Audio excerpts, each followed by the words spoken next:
The lateral raise is an exercise for the shoulders that will help bring out some fantastic definition and give you a nice rounded appearance to the shoulders.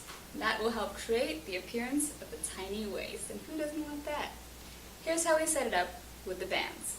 Step on the band and give yourself enough room so that you're working through enough tension here.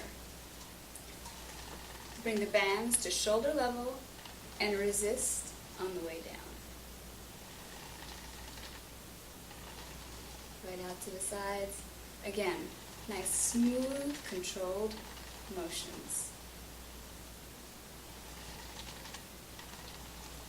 And here's a view from the side. Again, stepping on the bands, giving yourself enough room to work through some tension here. Out to shoulder level, resisting on the way down.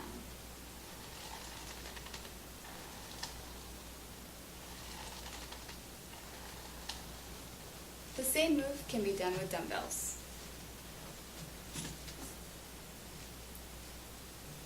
Here's the view from the front.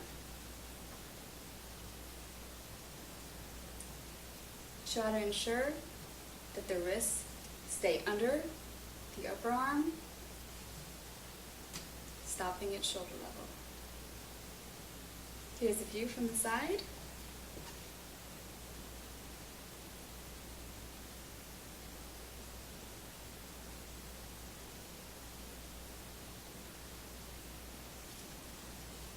And that's it.